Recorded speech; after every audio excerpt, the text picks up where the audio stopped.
Content burnout is real. It can be completely overwhelming to run content marketing without a system in place. With so many moving pieces, it's impossible to keep the content engine running smoothly without a project management plan in place. I recently interviewed Erin Balsa, and she explained her project management process for me. And now I'm sharing that interview with you. Yes, you. So stay tuned. We're about to get started. Hello and welcome to Tiny Marketing. I'm Erin Balsa, and I teach small marketing departments that are tired of feeling overwhelmed and under-resourced how to build and manage effective and efficient marketing strategies that work for them. Get ready, it's time to dig in and get a big impact with your tiny team.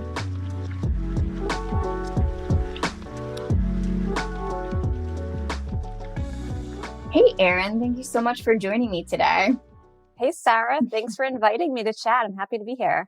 Yes, I LinkedIn stalked you for, a couple years probably. So I finally was able to get a conversation with you. Thank God for social media. I'm a big fan of social media stalking as well. So, hey. Yeah.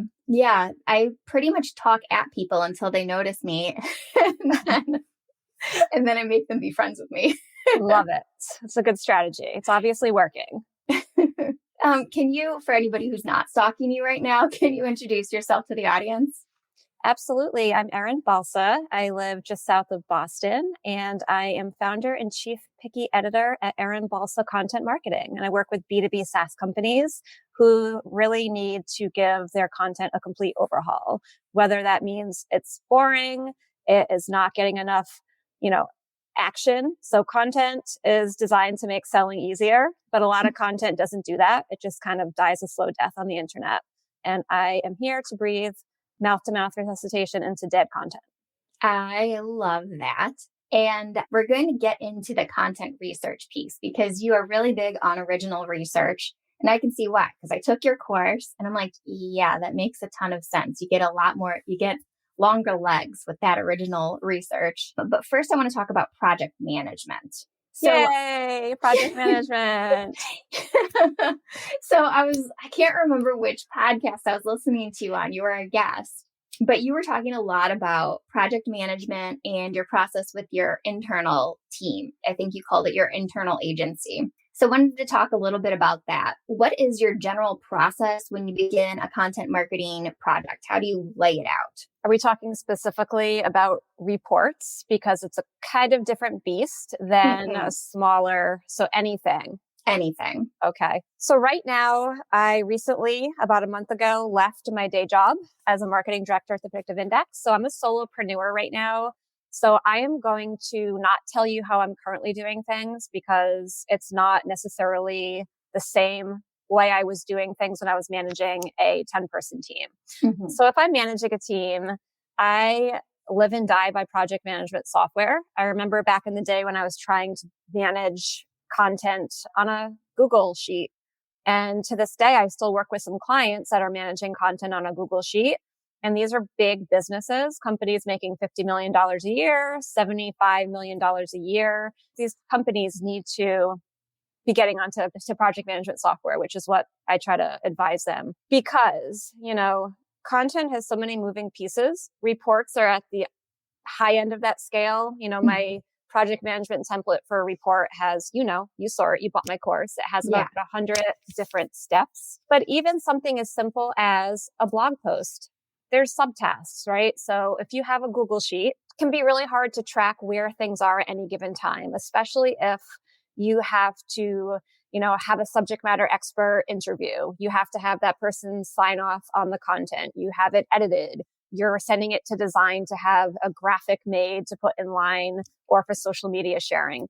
A blog post can have all these different moving pieces, and that can easily get lost when you're using a Google Sheet. So with project management software, you can have your task, you can have your subtasks, and you can create a template so that it's super easy just to recreate that. And you always know that you have that little mini checklist built right into the task. So I live and die by project management software. And I try to get all my clients to adopt it too. Completely agree with you. I think I remember you're using Asana, right? Or yes. You were with your team? Yep, I use it myself too in my business, but I did use it with my team. Okay. Yeah. I use so many different ones because all of my clients are on their own. So internally, we are just now onboarding teamwork to get a better look at like because we can track budget versus cost right in the project, which I really love. It's cool. Yeah, but we've been on Trello before, and my clients are on ClickUp, Asana, and Basecamp. So I've dabbled in every single platform I think that exists out there. Totally. And over the years at an agency, we've used Airtable and a bunch of different things. The one I haven't used that I'm dying to use is Monday. I hear so many good things about Monday. Yes, So hopefully, I will get a chance to use that in the future. yes, yes. What did you think about Airtable? I played with it. I'm like a chronic beta tester, and I was like, I'm confused. Yeah, I didn't have to do a ton in it. I was never project managing. It was more just like having access to it for all those briefs and tasks. So it was pretty easy to use in that aspect. I'm not sure how easy it is when you're the person, creating the projects and setting up all the different rules. Like I find Asana super easy. It's not pretty. It's not gorgeous. It's not like something I'm like, oh my God, I love Asana's UX and interface, but it really does work. And once you know what you're doing, it's really powerful. Yeah, I don't know if I mentioned it. One of my clients is on Asana. So it was a more recent client. And so I've just started using it and I'm not mad at it. Yeah. I'm not mad at it. And I like that you can customize it. So I made it all pretty in their brand colors. So when I look at it, I'm like, okay, I'm working on this client because these are all their brand colors. Right. Yeah. Definitely gets the job done. Yeah. Yeah. So I want to go back to the content team. So when you were internal, what were your must have roles on your content team? I cannot live without an in-house writer. So I actually had this conversation with one of my clients yesterday. So they are a successful, growing software company with about 30 different people writing content, vendors, freelancers, agencies, and they don't have an in-house editor or managing editor. So they have one of their marketing directors who's doing a million different things, managing the calendar, managing all these vendors.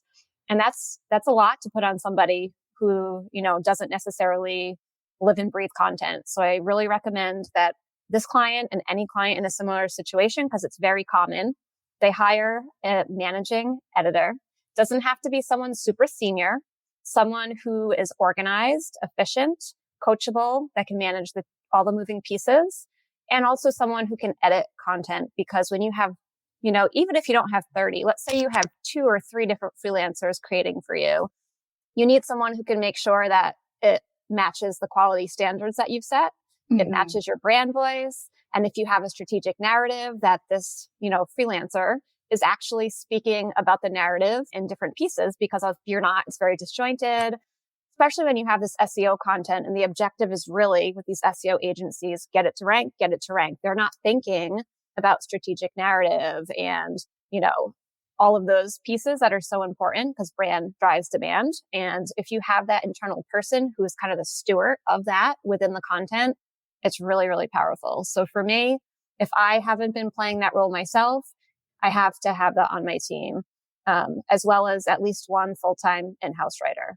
Well, that makes a lot of sense having that managing editor that's in house because external people, they're working with a lot of different clients. So they might not nail your brand voice or the objective that you're actually aiming for with that content piece.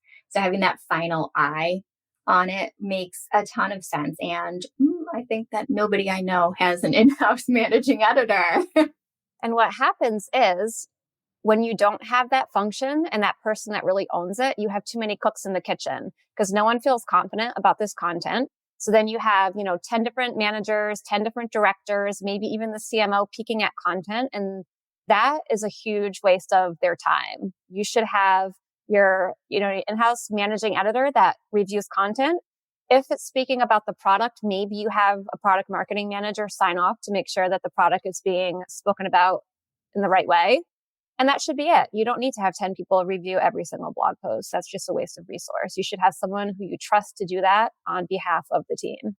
Yeah. And I feel like when there's too many people involved in the content piece and having to sign off in the revisions, it gets Yeah. really disjointed and you lose that smoothness that you might have had originally, but you just needed like a couple tweaks to make it more on point for your brand. Yeah, Liz Willits actually posted something yesterday that gave me a chuckle, and it said, the copywriter's dilemma. And so the copywriter, creates this headline and it has statistics and it says something like, we're going to reduce your churn by 32% in 40 days.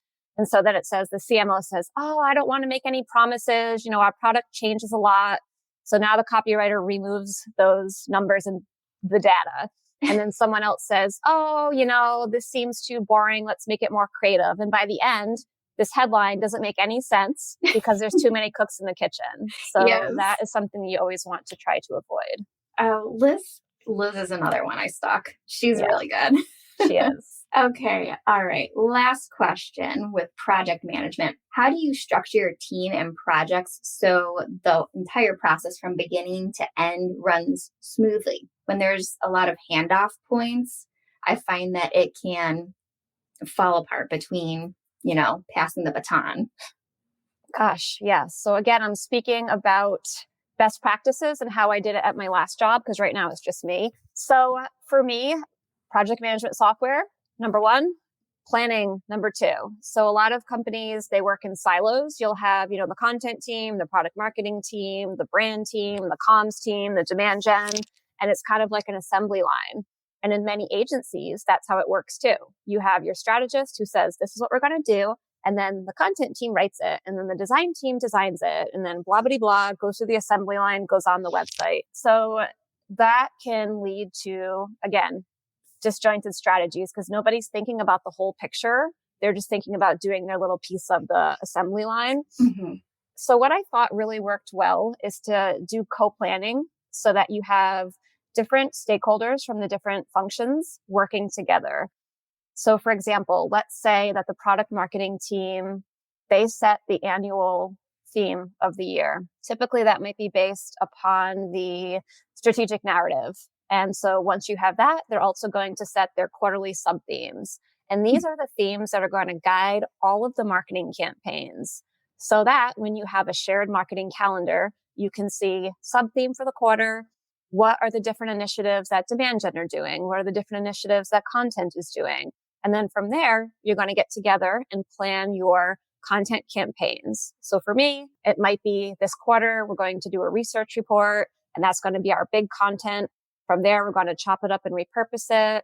And we're going to, have to create these net new pieces to support this campaign. And then also you're, planning in conjunction with your demand gen team. And they might have a complementary campaign that's not a content campaign. However, it still needs content to support it. So you have to be understanding how much space to carve out on your calendar so that you're able to do your own campaigns and support the needs of the business. So for me, it's really good project management and good co-planning. Yeah. And starting with that strategic annual and quarterly themes. Okay. Yeah, that makes a lot of sense. So you do an annual planning, and then do you do all of the quarterly planning at once, or do you do that each quarter? Each quarter, I think it's great to have themes in mind in advance so that you always understand the journey that you're trying to take people on across the year.